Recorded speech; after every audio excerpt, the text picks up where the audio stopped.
Hello friends, welcome back to my channel. ഇപ്പോൾ ഇന്ന് ഞാൻ തയ്യാറാക്കിയിരിക്കുന്നത് നമ്മുടെ കോളിഫ്ലവർ കൊണ്ട് നല്ലൊരു തോരനാണ് കേട്ടോ. അടിപൊളി ടേസ്റ്റാണ്, നല്ല ടേസ്റ്റാണ്. നമുക്ക് ചോറിനോടെ കഴിക്കാൻ വേണ്ടി, ചോറിനോട് മാത്രമല്ല ചപ്പാത്തിയോടും കഴിക്കാം കേട്ടോ.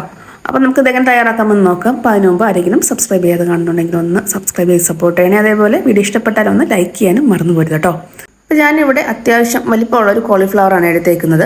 ഇത് നമുക്ക് ഓരോരോ പീസുകളാക്കി അടർത്തി എടുത്തിട്ട് ഇതിലേക്ക് നമുക്ക് ചൂടുവെള്ളം ഒഴിച്ചു കൊടുക്കാം. ചൂടുവെള്ളം ഒഴിച്ചു കൊടുത്തിട്ട് അപ്പോൾ അതിലേക്ക് അതിനകത്ത് അണുക്കളും അതേപോലെ ചെറിയ പുഴുക്കളൊക്കെ ഉണ്ടെങ്കിൽ അങ്ങ് നശിച്ചു പോയിക്കോളും.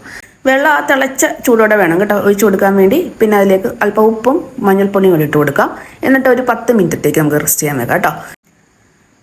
10 മിനിറ്റിന് ശേഷം ഈ വെള്ളമെല്ലാം ഊറ്റിക്കളഞ്ഞിട്ട് നമുക്കിത് ചെറിയ പീസുകൾ ചെറിയ കുനുകുനാ അരിഞ്ഞെടുക്കാം. നമ്മൾ തോരനൊക്കെ അരിഞ്ഞെടുക്കത്തില്ലേ, അതേപോലെ അരിഞ്ഞെടുക്കുക. വേണ്ട ഇതേപോലെ കേട്ടോ, ഇതേപോലെ ഒന്ന് അരിഞ്ഞെടുക്കാം. നമുക്ക് ചോപ്പറിൽ വേണമെങ്കിൽ അരിഞ്ഞെടുക്കാം കേട്ടോ. ഞാനിപ്പോൾ കൈ കൊണ്ടങ്ങ് അരിഞ്ഞെടുത്തത് കാരണം ഒരു കാൽഭാഗം വെന്തിട്ടുണ്ട്, അതുകൊണ്ട് പെട്ടെന്ന് നമുക്ക് അരിഞ്ഞെടുക്കാൻ ചെയ്യാം.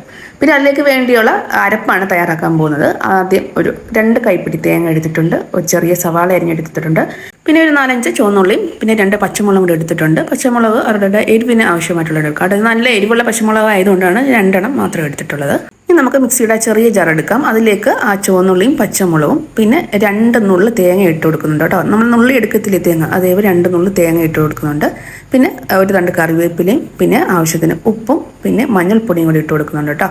അപ്പം ആദ്യം ആ തേങ്ങ മുഴുവൻ ഞാൻ എടുത്തിട്ടില്ല, കുറച്ച് നമ്മളിൽ അതിനകത്തുനിന്ന് ഞാൻ ആ 2 കൈപ്പിടി തേങ്ങ എടുത്തതിൽ 2 നുള്ള് തേങ്ങ മാത്രമേ എടുത്തിട്ടുള്ളൂ. അത് ജസ്റ്റ് ഒന്ന് ചതച്ചെടുത്തിട്ടുണ്ട് കേട്ടോ. ഇനി നമുക്ക് തോരൻ വെക്കാൻ വേണ്ടി കടായി ചൂടാക്കാൻ വെക്കാം. അതിലേക്ക് ഞാൻ അല്പം വെളിച്ചെണ്ണ ഒഴിച്ചു കൊടുക്കുന്നുണ്ട്. വെളിച്ചെണ്ണ നന്നായിട്ടൊന്ന് ചൂടായിട്ട് വരുമ്പോഴത്തേക്കും ഒരു 1/2 ടീസ്പൂൺ കടുകും പിന്നെ വറ്റൽമുളകും കറിവേപ്പിലയും കൂടി ഇട്ട് കൊടുക്കാം കേട്ടോ. ഈ വറ്റൽമുളകും കറിവേപ്പിലയും നന്നായിട്ടൊന്ന് മൂത്ത് വരുമ്പോഴത്തേക്കും ഇതിലേക്ക് നമുക്ക് 1 ടീസ്പൂൺ ഇഞ്ചി വെളുത്തുള്ളി പേസ്റ്റ് ചേർത്ത് കൊടുക്കുക കേട്ടോ. അപ്പം അത് മസ്റ്റാണ് ചേർത്ത് കൊടുക്കുമ്പം, കാരണം കോളിഫ്ലവർ ആയതുകൊണ്ടാണ് നമ്മൾ ഇഞ്ചി വെളുത്തുള്ളി പേസ്റ്റ് ചേർത്ത് കൊടുത്തേക്കുന്നത് കേട്ടോ. അപ്പം നല്ലൊരു ടേസ്റ്റിന് വേണ്ടിയാണ് ചേർത്തേക്കുന്നത്. അപ്പോൾ ഇതാരും സ്കിപ്പ് ചെയ്യരുത് കേട്ടോ. അപ്പം വെളുത്തുള്ളി ചേർക്കുമ്പോൾ ആ തോലോട് കൂടി വേണം ചതച്ചെടുക്കാൻ വേണ്ടി. അപ്പം ഒരു 4 വെളുത്തുള്ളിയും അതേപോലെ ചെറിയൊരു കഷ്ണം ഇഞ്ചിയാണ് ചതച്ചെടുത്തേക്കുന്നത്. അതൊന്നും വഴറ്റി വരുമ്പോഴത്തേക്ക് നമുക്കിതിലേക്ക് സവാള ചേർത്ത് കൊടുക്കാം. നമ്മൾ ചെറിയൊരു സവാള അരിഞ്ഞ് വെച്ചിട്ടുണ്ടല്ലോ, അതും കൂടെ ചേർത്തൊന്ന് നന്നായിട്ടൊന്ന് വഴറ്റി കൊടുക്കാം. അപ്പോൾ സവാള നന്നായിട്ടൊന്ന് വാടി വന്നിട്ടുണ്ട്. നമുക്കിനി ഇതിലേക്ക് അരച്ച് വെച്ചേക്കുന്ന അരപ്പുണ്ടല്ലോ, അതും കൂടെ ചേർത്ത് കൊടുക്കാം.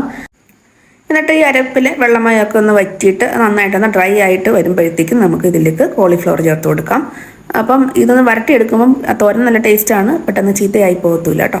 അപ്പോൾ കോളിഫ്ലവറും കൂടി ചേർത്ത് കൊടുത്തിട്ട് ഈ അരപ്പുമായിട്ട് നന്നായിട്ടൊന്ന് മിക്സ് ആക്കി എടുക്കാം.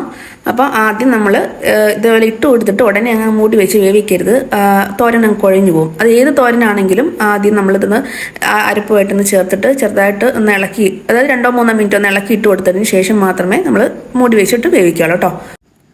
ഇപ്പോൾ ആ കോളിഫ്ലവറും അരപ്പും നന്നായിട്ട് മിക്സായി വന്നിട്ടുണ്ട്. ഇനി നമുക്ക് ബാക്കി മാറ്റി വെച്ചിരിക്കുന്ന തേങ്ങയും കൂടെ ചേർത്ത് ഇളക്കി കൊടുക്കുക കേട്ടോ.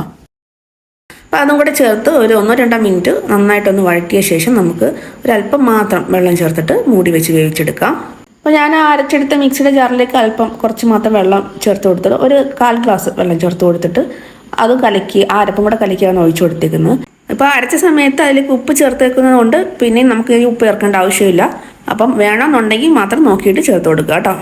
എന്നിട്ട് ആ സ്പൂൺ കൊണ്ട് ചെറുതായിട്ടൊന്ന് പ്രസ് ചെയ്തൊന്ന് അമക്കി വെച്ച് കൊടുത്തിട്ട് നമുക്ക് മൂടി വെച്ച് വേവിച്ചെടുക്കാം. അപ്പോൾ അധിക സമയമൊന്നും വേവാൻ വേണ്ട കേട്ടോ. നമ്മൾ ആദ്യമേ തിളച്ച വെള്ളത്തിൽ ഇത് മുക്കി വെച്ചേക്കുന്നതല്ലേ, കോളിഫ്ലവർ മുക്കി വെച്ചിട്ടുള്ളതല്ലേ, അതുകൊണ്ട് പെട്ടെന്ന് തന്നെ വെന്ത് കിട്ടും കേട്ടോ. ഈ ഒരു 10 മിനിറ്റിന് ശേഷം മൂടി തുറന്ന് ഇട്ടിട്ട് അതേപോലെ ഒന്ന് ഇളക്കി ഇട്ട് കൊടുക്കാം. ആവി വെള്ളമൊക്കെ ഉണ്ടെങ്കിൽ അങ്ങ് പൊയ്ക്കോളൂ കേട്ടോ. അപ്പം തോരൻ കുഴഞ്ഞു പോകത്തില്ല. അപ്പോൾ ഇതേ രീതിയിൽ നിങ്ങളൊന്ന് ചെയ്ത് നോക്കുക. നല്ല സൂപ്പർ ടേസ്റ്റ് കേട്ടോ. ഞാൻ വെറുതെ പറയുന്നതല്ല, നല്ല ടേസ്റ്റാണ്. സാധാരണ നമ്മൾ കോളിഫ്ലവർ കയ്യിലുണ്ടെങ്കിൽ മഞ്ചൂരിയനും അതേപോലെ ഫ്രൈ ഒക്കെ അല്ലേ ചെയ്തെടുക്കുന്നത്. അപ്പോൾ ഇതേപോലെ ഒന്ന് ചെയ്തെടുത്ത് നോക്കുക. നമുക്ക് രാവിലത്തെ ചപ്പാത്തിക്കും അതേപോലെ പൂരി എന്തിൻ്റെ കൂടെയും പോകും കേട്ടോ. നല്ല ടേസ്റ്റാണ്, കാരണം നമ്മൾ ഇഞ്ചി വെളുത്തുള്ളിയൊക്കെ പേസ്റ്റ് ചേർത്തേക്കുന്നതുകൊണ്ട് ഇതിന് വേറൊരു ഫ്ലേവറും ടേസ്റ്റും കേട്ടോ. അപ്പോൾ എല്ലാവരും തീർച്ചയായിട്ടും ഒന്ന് ചെയ്ത് നോക്കുക. അപ്പോൾ വീഡിയോ ഇഷ്ടപ്പെട്ടാൽ ഒന്ന് ലൈക്കും അതേപോലെ ഒന്ന് സബ്സ്ക്രൈബ് ചെയ്യാൻ മറന്നു പോരുത് കേട്ടോ. അപ്പോൾ ഓക്കെ, താങ്ക് യു.